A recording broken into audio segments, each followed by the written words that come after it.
60 tips for Ark Survival Evolved. There's bound to be something that's new to you. Hey everyone, Dark here. Welcome back to the channel. In today's video, I'm going to go over 60 tips and tricks for Ark Survival Evolved. Each one will be different, and we're going to do it in only 10 minutes. Check it out. I've organized these Ark tips and tricks into 5 different categories, one being general tips, one being PvP tips, one being beginner tips, one being intermediate tips, and one being advanced tips for Ark Survival Evolved. If you find yourself enjoying this video, if you find any of these tips and tricks to be new for you, if you learn anything at all from this video, please be sure to hit that like button. It'll really help me out. Now, without further ado, on with the video. Start the timer. 3, 2, 1, go.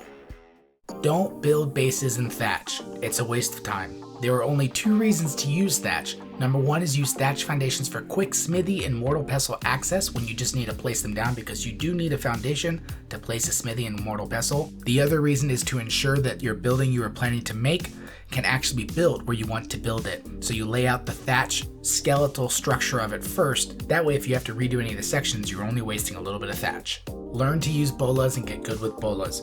Bolas are extremely useful in PvP, as well as taming and some PvE encounters too. Grapples are your friend. Get good with grapples. Learn to use them. Always carry them. Grapples, grapples, grapples. Always carry parachutes. You never know when you might get picked by an enemy fly or tame and end up getting dropped to the ground, and that parachute will save your life. Net guns. Net guns, net guns. And what I mean by net guns is harpoons with net ammo. Learn to use them, love them, always bring them along your PvP journey. Tame a parasaur early game, not only to scout, but also for narco berries.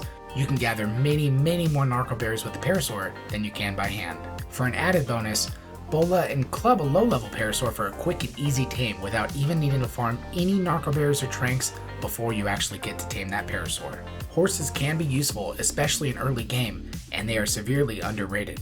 If you're on a map and in an area that has horses, tame one up. It will help you out early game. Tame a pteranodon. Tame many pteranodons. It never hurts to have extra pteranodons. Pteranodons are the best early game tame, or at least they were for a long time. Now, wyverns are a pretty big deal, but pteranodons still have their uses and should still be tamed and bred frequently. Don't avoid the ocean. Don't be scared of the ocean. The ocean is huge. You can hide a lot of stuff in the ocean, and there can be a lot of valuable resources and loot to gather from the ocean. Ankies are for metal. Doeds are for stone. Anglerfish are for mass farming silica pearls. Fairies have multiple uses. They're useful for farming wood, thatch, fiber, berries, and they're very strong for attacking and defending. If you need to get prime meat in early game and don't have a reliable way of dealing lots of damage and protecting yourself, just kill a low-level diplodocus. They can provide prime meat. They don't do any damage back to you, they only push you back, and if you get underneath them, you can attack them without even being affected by their pushback. A torch is great for good early game DPS, especially for killing that diplodocus in the early game because of the fire. However, do not use it at night because it is easy to see players with torches and campfires and any light source during nighttime on a PvP server, and that torch will make you a big target. Make gasoline by cooking hide and oil in a forge. Organic polymer can be used in place of regular polymer. Ocatinas provide an automated source of organic polymer and Ocatina paste, which can be used in place of cementing paste. Learn the game in single player before hopping into a multiplayer server for your first time. This game is massive and there are tons of things to do. Start using Discord. Ark uses Discord as their primary way of communicating with their community, both updates, announcements, as well as just general conversation. Use Dotadex and the Wiki. You can learn a lot from these 2 websites and they can help you tremendously while you're playing Ark. Use YouTube. Sub to this channel. Wink wink. There's a lot of information you can learn on YouTube, and my channel really focuses on helping teach you to become a better Ark player. Don't forget to eat and drink plenty of water in and out of the game. Trust me, you'll end up playing and 4 hours will go by and you'll realize, I think I'm hungry. I haven't had water all day long. Make sure you stay hydrated and well fed. Don't forget about your family either. Games are fun, but real life matters too. Farming is very important. The best farmers will have the easiest time becoming alpha in this game. You can hide your helmet to show off your hair. You do not need to go into battle helmetless. Blueprints are key to intermediate and end game progression. If you don't start farming blueprints and gathering a good supply of high quality blueprints, you will not succeed in intermediate and end game. Tame a crystal wyvern. Tame multiple crystal wyverns. Tame crystal wyverns any chance you get. Remember how I said pteranodons are one of the best early game tames? especially in the old days. Well, the reason I said the old days is because now in the new days, crystal wyverns are the way to go. They're stronger in every which way, and they're easy to tame because they're passively tamed with crystal. The only con they have when compared to a pteranodon is that they're bigger, therefore meaning that the pteranodon can fit in tighter spaces. But ultimately it's best to have both. Don't overlook drops. Gather the stuff from drops. They can provide good resources, and during events, they can provide really good taming, kibble, and meat, prime meat, whatever it is, and especially for blueprints. Deep sea and cave drops are even better than regular drops. Make it a point to go scout for cave drops and deep sea drops, gather them up, get that good loot. Otters work great as a personal AC unit when on your shoulder. If you have a chance to tame an otter, tame it and just carry it around with you and never have to worry about overheating or freezing to death ever again. Use a mining drill as a solo player. Also use them in a tribe, but as a solo player, the mining drill is the best way to farm pretty much anything. Even compared to an Anki or Doedicurus, the mining drill is the way to go. Fishing is OP. Don't overlook it. If you want more details, check out this video here. Tame and breed tech creatures. That way when they grow up, if you no longer want to use them, you harvest them with a chainsaw and you'll get some really good resources. Whips are often used in PvP, but they're also great farming tools. When you're farming with an Anki, Doedicurus, or other tame, the whip is good for moving those tames even when they're overweight.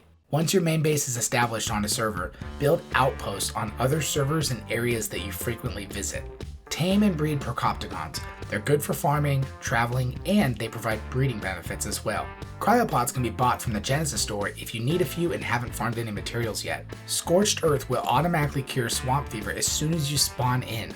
Compound bows are useless unless you specifically use metal arrows. If you use normal arrows, don't even bother to use the compound bow, just use a crossbow instead. Get to know the maps in single player before attempting to play multiplayer PvP on those same maps. You can explore and learn the entire map without ever having to actually risk any of your hard-earned stuff in a multiplayer server if you go into single player first. Never get attached to anything. Every base gets raided, everything will be lost. Do not get attached to anything in this game. Use Genesis 2 for easy early game farming on PvP. Genesis 2 supplies you with a tech suit out the gate. You don't need element to power it. You can farm anything and everything at level 1. Genesis 2 is an early game PvPer's best friend. Hide your loot in PvP.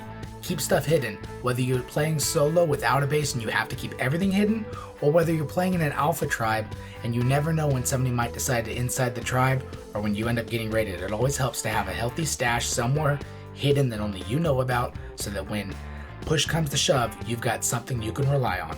Hide backup stashes.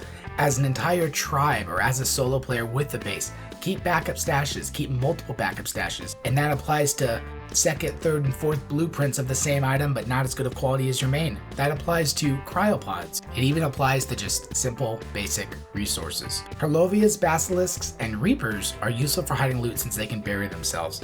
Be aware though, they can be detected with parasaurs, so keep multiple hidden around different maps and always bury them in unpopulated areas. Stegos are OP for farming and soaking. When you're first getting started on a PvP server, Stegos are one of the best tames to get since they not only can help you farm, but they can also help you soak and raid bases.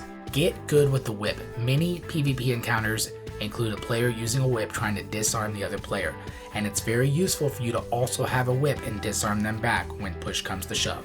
Whips are also extremely useful when you're picked by an enemy flyer, since you can whip the enemy player right off the flyer, thereby allowing you to drop safely to the ground.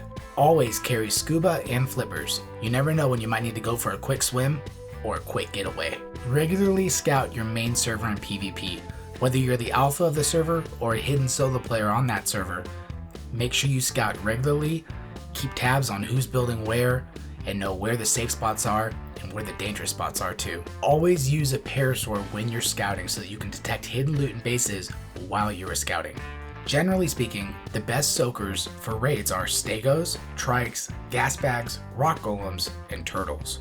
Snow owls and daedons are useful for healing your tames, whether you're defending against an enemy or raiding an enemy base and using your tames to soak. Snow owl and daedons are the expert healers for your group and for your tames and for your tribe. Regularly breed your tames and always imprint the offspring that you intend on allowing to grow up and to use. Imprinting makes a big deal of a difference, and if you're going to let a tame grow and spend the resources to grow them up to adult, you might as well imprint them so that you can use them if you ever need to. Male characters hit faster with melee weapons, meaning farming tools too. Males will be faster farmers when you are playing the game of Ark. Female characters are smaller and therefore have a smaller hitbox. This is ideal for PvP, especially in ranged combat. Buy an MMO mouse for side buttons to easily access your hotbar. I'll put a link to the mouse that I use in the description down below. Fish baskets are OP. Tame fish and small ocean creatures to hide loot. Want to know the best way to hide loot on official PvP servers? Check out this video here. And yes, fish baskets play a major factor.